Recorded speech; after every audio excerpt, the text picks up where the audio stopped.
Bonjour à toutes et à tous, c'est le week-end et c'est l'heure de ma revue de presse pour revenir ensemble tout en douceur sur l'actualité de la semaine. Et aujourd'hui c'est Julie qui va m'accompagner. Bonjour Julie. Bonjour Yannick. Ça faisait longtemps qu'on n'avait pas enregistré tous les deux.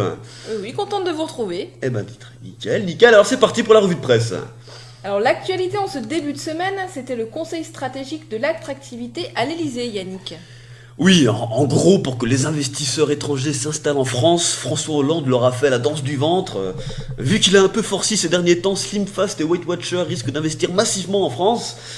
Non allez, je suis un peu Westland parce que le lendemain de son conseil stratégique, les Chinois annonçaient qu'ils rachetaient Peugeot.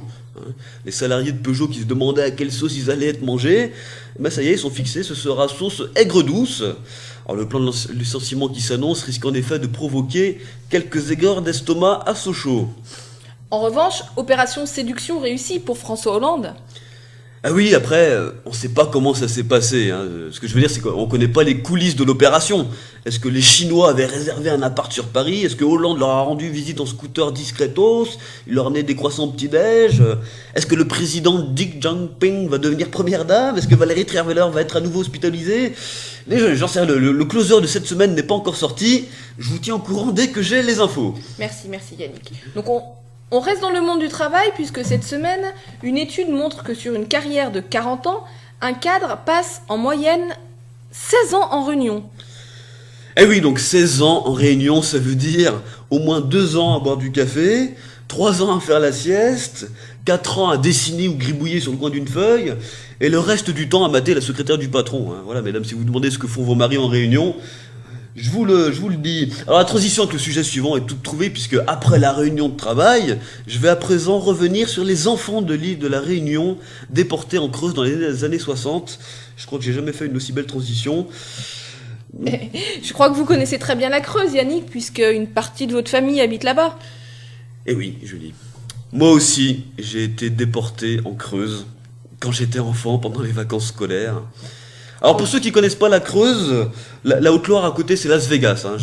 La Creuse est en fait enclavée dans un no man's land situé entre Clermont-Ferrand et Limoges, deux mégalopoles à la pointe de la modernité, c'est bien connu. Eh bien entre ces deux villes se trouve ce qu'on appelle le plateau de 1000 vaches, où des vaches habitent, mais aussi des gens dont la principale fonction est de traire les vaches susnommées. Chef-lieu du département, c'est Guéret, une ville à peu près grande comme Rive-de-Gier, sans le viaduc, puisque c'est un des seuls départements français où il n'y a pas d'autoroute. Et donc au niveau des animations, outre les concours de labour et autres courses de tracteurs, vous pouvez donc visiter la réserve tribale où sont emprisonnés depuis plus de 50 ans les déportés de la Réunion.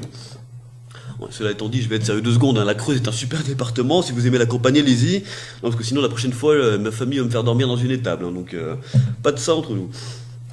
Je chuchote, Yannick, pour cette information confidentielle. Il paraît que Nicolas Sarkozy va prochainement rencontrer en secret Angela Merkel. Bah oui, en secret, donc là c'est loupé, une prochaine fois peut-être. De toute façon, il sait rien faire discrètement, Sarko, ça on le sait, c'est pas nouveau.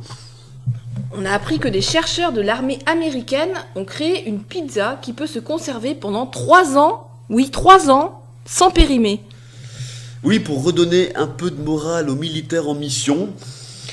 Non, franchement, je crois qu'il aurait été plus simple pour les Américains d'ouvrir un Pizza Hut à Bagdad ou à Kaboul. Parce que c'est sûr que le GI qui est en Afghanistan, s'il passe une commande au Domino Pizza de Washington, il vaut mieux que la pizza elle tienne 3 ans, le temps que le livreur arrive avec sa petite mobilette. En fait, les Américains, je crois qu'ils feraient mieux d'essayer de gagner leur guerre en moins de 3 ans. Ça faciliterait pas mal de choses. Allez Yannick, un petit peu de sport pour conclure, c'est bientôt la fin des JO et l'heure de compter les médailles pour les Français. Allez, je vais vous parler un peu des JO de Sochi, parce que la semaine dernière je vous avais promis d'en parler dans ma chronique. Bon, c'est pas pour autant que j'ai regardé les épreuves, non, parce que entre le biathlon, le curling et le patinage artistique commenté en direct du Café des Sports par Nelson Montfort et Philippe Candeloro, j'ai quand même pas que ça à foutre non plus. Mais j'ai quand même appris qu'un snowboarder français a ramené une médaille d'or 2 mois après s'être fait les ligaments creusés du genou. Donc là, je serais plutôt d'avis d'attendre les résultats du contrôle antidopage avant de chanter la Marseillaise, on n'est jamais trop sûr. Et on enchaîne avec le football. Oui, enfin presque, hein, puisqu'on a appris en début de semaine que l'attaquant de l'équipe de France, Olivier Giroud, a été photographié en compagnie d'un mannequin dans une chambre d'hôtel. En progrès, hein, comparé à Benzema et Ribéry qui s'étaient fait prendre avec une prostituée mineure. Bientôt, si ça continue, vous allez voir qu'on va trouver des photos de joueurs surpris en train de coucher avec leur propre femme. Ben voilà, c'est la fin de la revue de presse. Merci Julie. Merci Yannick, bonne semaine. Allez, portez-vous bien et à la semaine prochaine.